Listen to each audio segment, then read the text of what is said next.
भारत के साथ तो खैर कंपैरिजन करना पाकिस्तान की बेइज्जती है। मेरे ख्याल में पाकिस्तान को भारत के साथ कंपैरिजन नहीं करना चाहिए।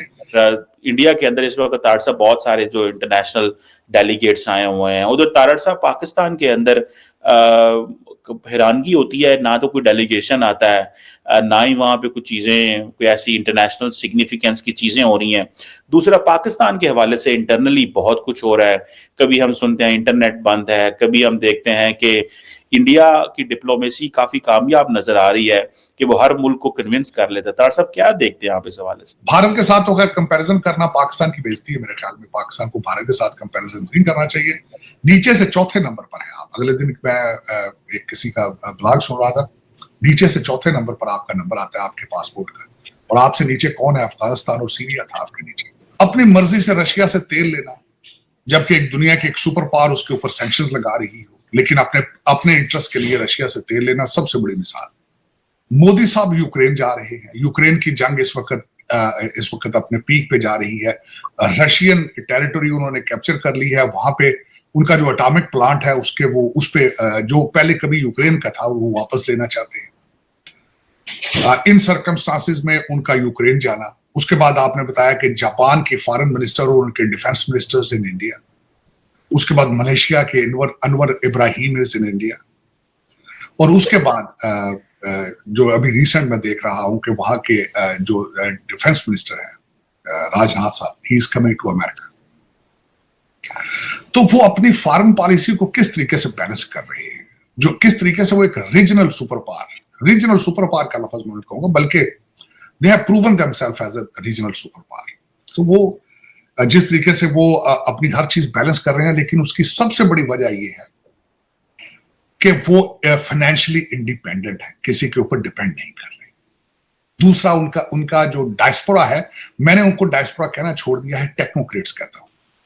उनके टेक्नोक्रेट्स पूरी दुनिया के ऊपर जाके अपना नाम बनवा रहे हैं। आप दुनिया का कोई कंट्री देख लें जहां पे इंडियन टेक्नोक्रेट मौजूद नहीं है।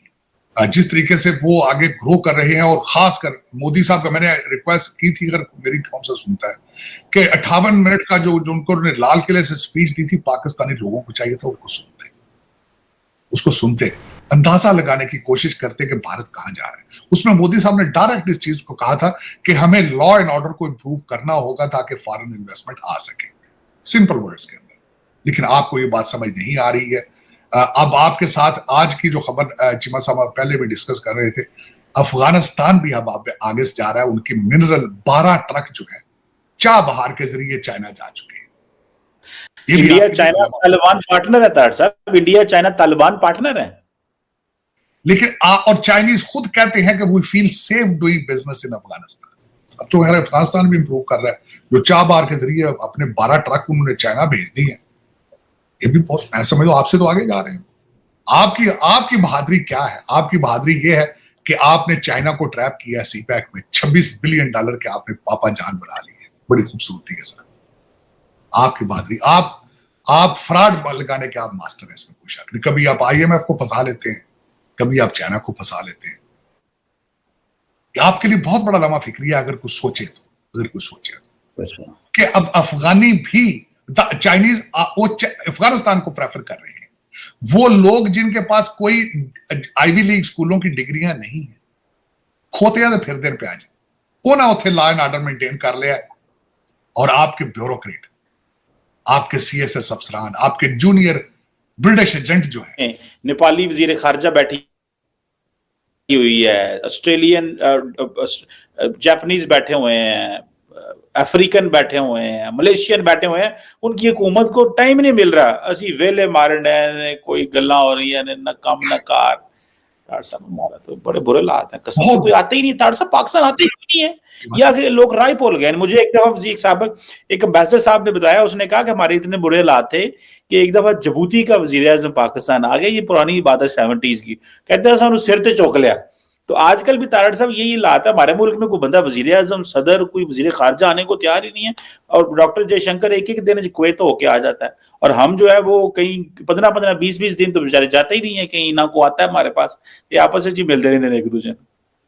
शिवा साहब, आपका रवाज है पाकिस्तान के अंदर, कोई किसी का कोई नायब वजीर आज़म आ जाए तो इस्लामाबाद 3 दिन की छुट्टी कर देते हैं, स्कूल भी बंद, फैक्ट्री 3 दिन गवर्नमेंट बंद हो जाती है।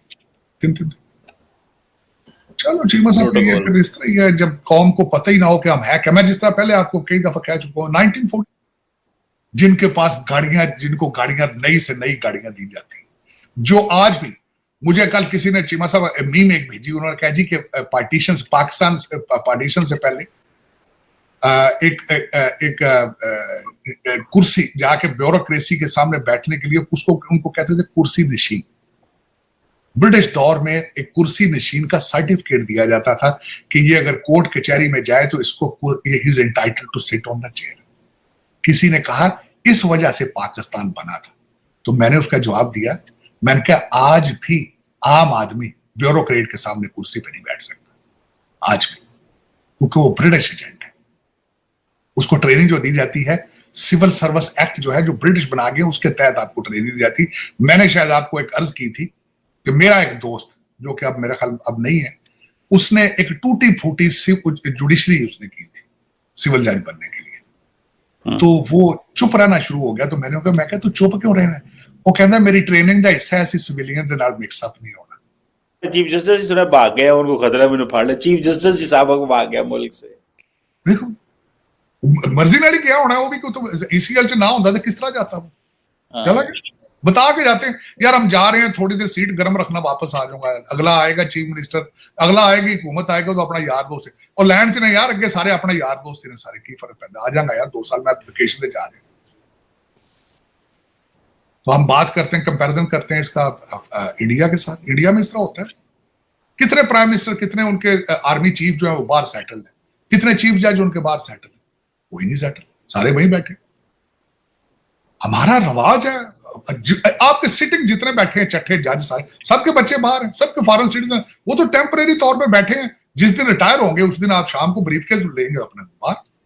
वो तो कई आपके सियासतदान या चट्टे आपके ब्यूरोक्रेट जज जो है, ये तो पाकिस्तानी बैंकों में अकाउंट नहीं रखना पसंद करते, वो फॉरेन अकाउंट है सारे, बाहर के बैंकों में अकाउंट है। लेकिन चीमा साहब तरह हकीकत इस तरह होता नहीं ना जिस तरह चल रहे हैं आप। जब एक जेल को जेल ना बना सके कंट्री, उसने तरक्की क्या करनी, उसने क्या तरक्की करनी? इससे तो अच्छा था खान साहब को बनी गाला भेज दें। ये बनी गाला ही है, अडयाला जेल और बनी गाला में क्या फर्क है?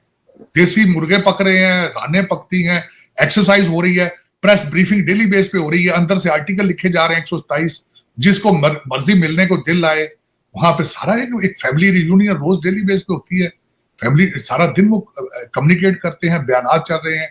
मरवत साहब कहते हैं मैं गया था, खान साहब ने मेरे मुंह से चुम्मी ली है, मैं जफा मारे है, देख ले कल उन्होंने कहा स्टेटमेंट दी, ओ बहने आके कहा नहीं ऐसी तो कोई बात नहीं है, करीब हो के बात नहीं की, उन्होंने कहा चुम्मी नहीं ली, जफा शायद मारे, चुम्मी नहीं ली, बात कल सारा दिन मीडिया आपने ये कहा। इस तरह चीफ साहब 47 में आपने धोखा दिया, आए पाकिस्तान बनाया, आपने पाकिस्तान बनाया ही नहीं। पाकिस्तान का आपको क्या पता, बल्कि अगली खबर में आप में बात कर रहे थे चीमा साहब कि Punjabi language is in decline. ये बात कर चीमा साहब डिक्लाइन में क्यों? क्योंकि पंजाबी हम कौन है? मेरी शक्ल देखे चीमा साहब, मैं पंजाबी थोड़ी हूं, मैं तो मिक्स ऑफ डिफरेंट रेसेस हूं। मेरा उस पंजाबी जुबान के साथ क्या है? मैं तो अंग्रेजी बोलना पसंद करना। चीमा साहब मैं मजे की बात बता दूं, मैं PIA जहाज पे बैठता था, मैं अगर किसी एयर होस्टर से पंजाबी में बात कर रहा था, वो मेरी बेइज्जती करती थी आगे, वो समझती थी ये इनपढ़ आदमी। इतना आप लोगों को कॉम्प्लेक्सेस हैं आपको पंजाबियों को कि पंजाबी में बात करें तो लोग समझते हैं ये तालीम याफ्ता नहीं है, इससे बदतमीजी करो, इससे इतनी नफरत है आपको अपनी जुबान से। आप इंग्लिश में बात करना पसंद, उर्दू जुबान मैंने पढ़ा है सिर्फ 9% पाकिस्तानियों की लोकल जुबान है उर्दू, सिर्फ 9%। आप 37% आपकी पॉपुलेशन की जुबान पंजाबी है, और साथ सराइकी भी क्योंकि पंजाबी से मिलती जुलती, उसको करें तो 44% आपकी पॉपुलेशन, लेकिन जैसे डिक्लाइन, पश्तो और दूसरी जुबानें सारी इंक्लाइन ऊपर जा रही, लेकिन उसकी प्राइड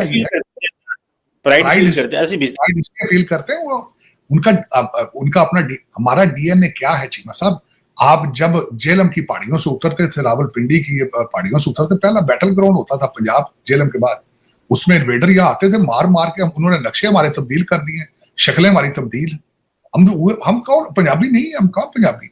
असि DNA कराया अद्धे दे विचों असी को अफगानी पठान पता की निकला है, तभी तो हमारे हालात खराब। We are not loyal to the land and we are not loyal to our culture to begin with, because we are a combination of different races. That is one of the reason, that is one of the reason. और फिर ऊपर से हमें बार बार ये हमें कहा जाता है जिहाद करें यार कैसे जिहाद की बातें करते हो? कौन से जिहाद?